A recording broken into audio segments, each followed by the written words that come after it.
Right. మూడవది మనం చూద్దాం. మూడవది ఏంటి? ఒలువకు మొక్కకున్నటువంటి లక్షణం ఏమిటంటే స్వస్థత. దాని ఆకులను, ఒలివ ఆకులను లేకుంటే ఒలివ ఏర్లను, కింద ఉన్నటువంటి భూమిలో ఉన్న వేర్లను మెడిసిన్ తయారు చేస్తారు. ఏం తయారు చేస్తారమ్మా? మెడిసిన్. స్వస్థతకు. మెడిసిన్ అంటే స్వస్థతే కదా. జ్వరం వచ్చింది, పారాసిటమాల్ ట్యాబ్లెట్. మొన్న దినమందు కరోనా వచ్చింది కదా. కరోనా అంటే కలవరం లేపింది ప్రపంచమంతా కదా. కలవరం లేపింది ప్రపంచమంతా. కలవరం లేపి పిట్టలు రాలిపోయినట్టు రాలిపోతుంటే దానికి విరుగుడు ఏంటంటే పారాసిటమాలే. ఏమండి, అంత భయంకరమైన వ్యాధి ప్రపంచమంతా. పిట్టలు రాలిపోయినట్టు క్షణానికి వేల జనాభా చచ్చిపోతూ ఉంటే దానికి విరుగుడేంటి? ఓన్లీ చెప్పండి, చికెను, పారాసిటమాల్, రెండే. ఇంత భయంకరమైన వ్యాధికి చికెన్ ఏంటికి? వేడి పెరగాలి. పారాసిటమాల్ ఏంటి? రోగం పోవడానికి. ఒక చిన్న ఏమేమో మందులు కనిపెట్టలే, ఓన్లీ ఒక పారాసిటమాల్కి అది పోతుంది మొత్తం. వినండి, ఒక మాట చెప్తాను. ఒక మనిషికి భయంకరమైన జ్వరం వచ్చినప్పుడు, అమ్మా తమ్ముడు వినాలి, భయంకరమైన జ్వరం వచ్చినప్పుడు పారాసిటమాల్ వేసుకుంటాడు. వినాలి మాట, పారాసిటమాల్ వేసుకుంటాడు. అదేం చేస్తుందంటే జీర్ణాశయంలోనికి వెళ్ళి కంప్లీట్గా అది కరిగిపోతుంది. కంప్లీట్గా కరిగిపోతుంది. దాంట్లో ఉన్నటువంటి పవర్ బ్లడ్లో కలుస్తుంది. వినండి మాట, బ్లడ్లో కలుస్తుంది. బ్లడ్లో కలిసి దానికి ఉన్నటువంటి పవర్ను, ఈ వేడిని కంప్లీట్గా కొట్టేసి 10-15 నిమిషాల్లో ఒళ్ళును కూలుగా చేస్తుంది. ఓకేనా? కూలుగా చేస్తుంది. వినండి చెబుతాను. స్వస్థత అన్నది యేసు ప్రభు ఇస్తాడు ఖచ్చితంగా.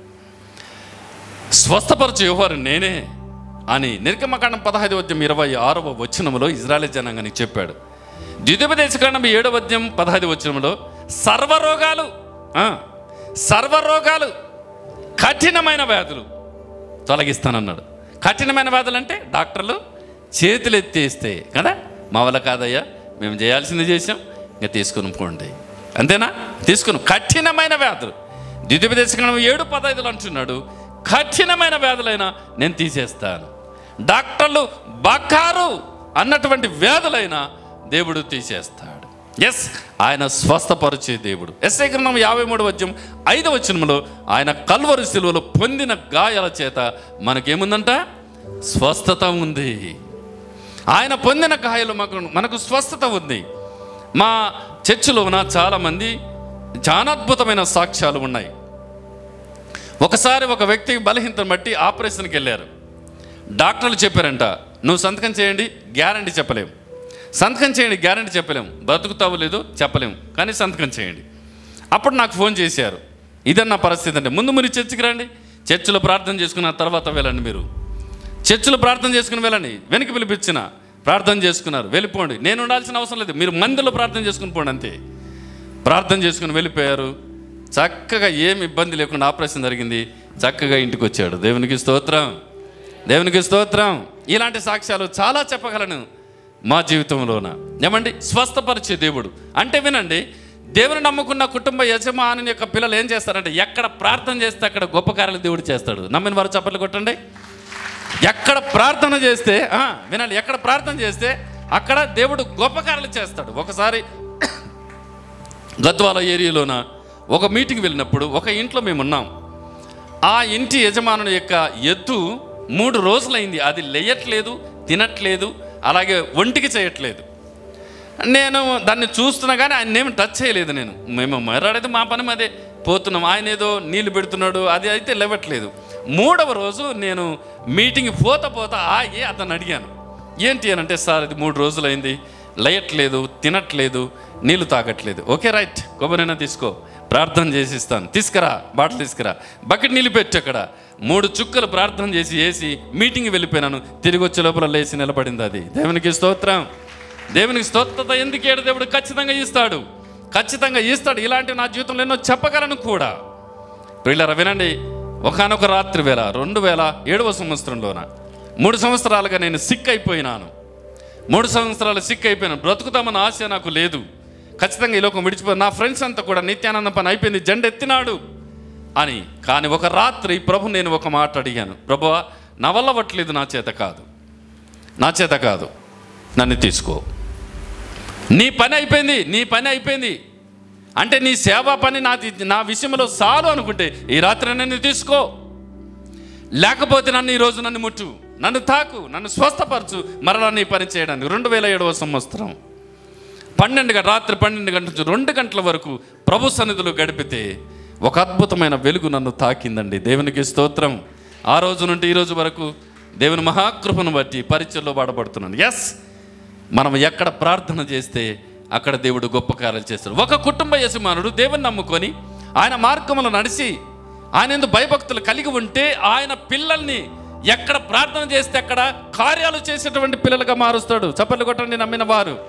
కార్యాలు ఎక్కడ ప్రార్థన చేస్తే అక్కడ అద్భుతాలు చేస్తాడు. ఆయన అద్భుతాలు చేస్తాడు. కనుక ఒలివ మొక్క స్వస్థతకు సాదృశ్యంగా ఉన్నది, అద్భుతానికి సాదృశ్యంగా ఉన్నది అది.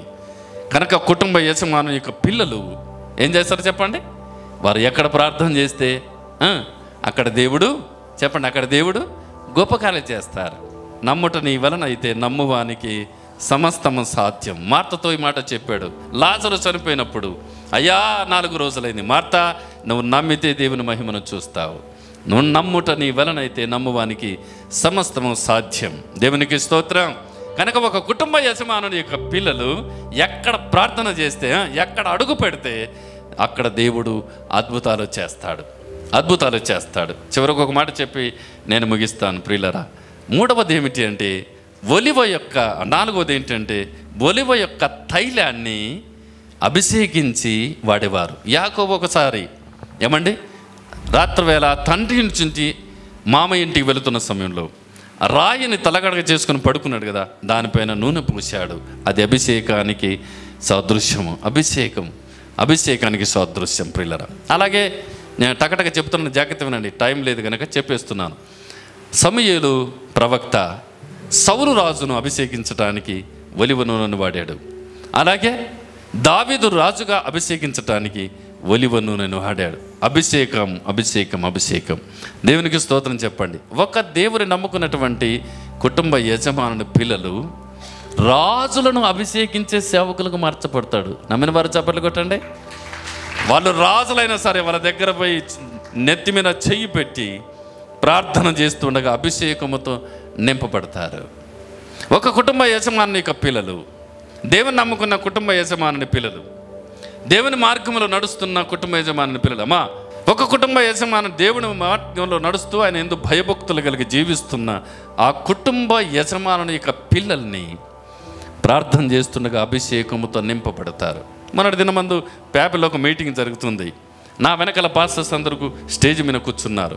నేను మెసేజ్ కంటే ముందుగా ఒక పాట పాడుతుంటే అతడు అభిషేకంతో నింపబడ్డాడు. ఆ తర్వాత లేసైనా సాక్ష్యం చెప్తాడు, అన్న మీరు పాట పాడుతుంటే బలమైన అభిషేకంతో నేను నింపబడ్డాను. అంత మాత్రం కాకుండా దేవుడు నాతో ఒక మాట చెప్పాడు. దేవుడు నిన్ను చాలా బలంగా వాడుకోబోతున్నాడు. బలమైన అభిషేకంతో నేను నింపబడ్డాను. టకాని లేసి అతని సాక్ష్యం చెబుతున్నాడు. మనం ఎక్కడ నిలబడినా ఆ కుటుంబ యజమానుని పిల్లలు ప్రార్థన చేస్తూ ఉండగా అభిషేకంతో నింపబడతారు. దేవుని అభిషేకంతో ఆ తైలాన్ని అభిషేకాన్ని వాడేవారు. ఒక కుటుంబ యజమానుని యొక్క పిల్లలు రాజులను అభిషేకించే సేవకులు అవుతారు. సమూయేలు ప్రవక్త ఒక ప్రార్థనా పరురాలు హన్నా కడుపులో జన్మించినటువంటి ఆ సమూయేలు రాజులను అభిషేకిస్తూ ఉన్నాడు. అర్థమవుతుంది నేను చెప్పేది? రాజులను అభిషేకిస్తూ ఉన్నాడు. ఇంకో మాట కూడా చెబుతాను. రాజులను అభిషేకించే సేవకుడు, విన్న చెబుతాను. సమూయేలు అడుగు పెడుతూ ఉంటే ఆ పట్టణం గడగడలాడుతుందంట. కారణం ఏంటంటే సమూయేలు నోట నుండి వచ్చే ఏ మాట కూడా అక్షరాలుగా జరుగుతుంది. ఇది బలం ఉందండి. అందుకే పెద్దలు, ఆ పట్టణంలో పెద్దలు సమూయేలుకు వంగి నమస్కారం చేసి సమాధానంగా వస్తున్నావాయా అనేవారంట. ఎందుకంటే అతని నోటి నుండి వెళ్ళేటటువంటి మాట అక్షరాలుగా నెరవేర్చబడుతుంది. దేవుని పిల్లలు, దేవుని నమ్ముకున్న కుటుంబ యజమాని పిల్లల నోటి నుండి వస్తున్నటువంటి మాటలు నెరవేర్చబడాలి. దేవునికి స్తోత్రం చెప్పండి. దేవుని వాక్కులు పలకాలి, దేవుని మాటలు విత్తాలి, దేవుని పాట పాడాలి, ప్రార్థన చేయాలి, ఆరాధన చేయాలి, ఆత్మతో నింపబడాలి. కుటుంబ యజమాని పిల్లలు ప్రభు కొరకు అభిషేకించబడి వారు ప్రార్థన చేస్తూ ఉండగా అనేకులు అభిషేకించబడే పిల్లలుగా దేవుడు ఆ కుటుంబ యజమాని పిల్లల్ని మారుస్తాడు అనే సత్యాన్ని ఈ రాత్రి వేళ నేను మీకు జ్ఞాపకం చేస్తున్నాను. చాలా లక్షణాలు ఉన్నాయండి. నేను చెప్పాను కదా, మీరు ఎవరైనా ఇంకా తెలుసుకోవాలనుకుంటే 10 పాయింట్స్ ఉన్నాయి ఇందులోన ఒలివ మొక్కను గురించి. మీరు తర్వాత అక్కడ వెనకాల ఉన్న పుస్తకాలను తీసుకుని వెళ్ళవచ్చు. ఇంతటితో నేను 3 విషయాలు చెప్పి ముగిస్తున్నాను. ఒకటేంటి చెప్పండి, ఆ కుటుంబ యజమాని పిల్లలు ఏం చేస్తారంట? సువార్త ప్రకటిస్తారు. రెండవది ఏమిటి? ఆ పిల్లలు ఎక్కడ ప్రార్థన చేస్తే అక్కడ స్వస్థత కార్యాలు, గొప్ప కార్యాలు జరుగుతాయి. మూడవది ఏంటి? సువాసన కదా. సువాసన ఒకటి, మొట్టమొదటి సువార్త, రెండవది సువాసన, మూడవది స్వస్థత, నాలుగవది అభిషేకం. వినండి సోదరులారా, ఈ రాత్రి వేళ కుటుంబ యజమానులుగా మీరు దేవుని నమ్ముకొని దేవుని మార్గంలో నడుస్తూ ఆయనందు భయభక్తులు కలిగి జీవిస్తే నువ్వు ధన్యుడు, నీకు మేలు కలుగుతుంది. నీ భార్య ఫలించు ద్రాక్ష వల్లిగా ఉంటుంది. నీ భోజనపు బల చుట్టూ పిల్లలు ఒలివ మొక్కలు ఉంటారు. సోదరుడా, ఒక్కసారి నువ్వు ఆలోచించాయి. ఒకవేళ నువ్వు బాగుంటే సంతోషం, నీ భార్య బాగుంటే సంతోషం, నీ పిల్లలు బాగుంటే దేవునికి స్తోత్రాలు. లేకపోతే ఈ రాత్రి అయినా నీ జీవితానికి ప్రభు సమర్పణ చేసుకో. ప్రభువా, నన్ను ఒక్కసారి జ్ఞాపకం చేసుకో, నా కుటుంబాన్ని ఒకసారి జ్ఞాపకం చేసుకో. నేను కూడా ఒక అద్భుతమైన కుటుంబంలాగా ఈ లోకంలో బతకాలని ఆశ ఉంది తండ్రి. దయచేసి నన్ను ఒక్కసారి దర్శించు అని నువ్వు ప్రార్థన చేస్తే ఏమండి, నువ్వు బాగుంటావు, నీ భార్య బాగుంటుంది, నీ పిల్లలు బాగుంటారు.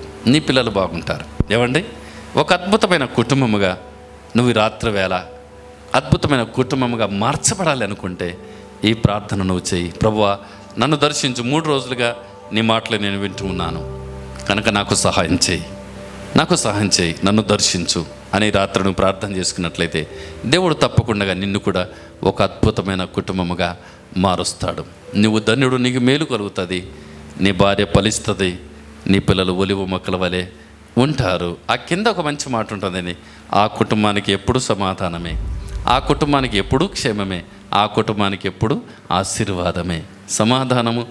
సమాధానము అలాగే క్షేమము అలాగే ఆశీర్వాదం అద్భుతమైన కుటుంబానికి ఉంటుంది. కనుక అలాంటి కుటుంబాలుగా మనం మార్చబడదాం. మనము, మన భార్యలు, మన పిల్లలందరూ కూడా దేవుని కొరకు నిలబడదాం, దేవుని పని చేద్దాం. మనం ఈ లోకంలో బ్రతికినంత వరకు, లేకుంటే ప్రభువు వస్తే ఒకవేళ నిలిచి ఉంటే ఆయన వచ్చేంత వరకు మనము, మన భార్యలు, మన పిల్లలు ప్రభు బిడ్డలుగా జీవిద్దాం. ప్రభు కొరకు సాక్షులకు బతుకుదాం. లోకానికి ఒక అద్భుతమైన కుటుంబం ఇల్లు అని చాటడానికి సాక్ష్యంగా బ్రతుకుదాం.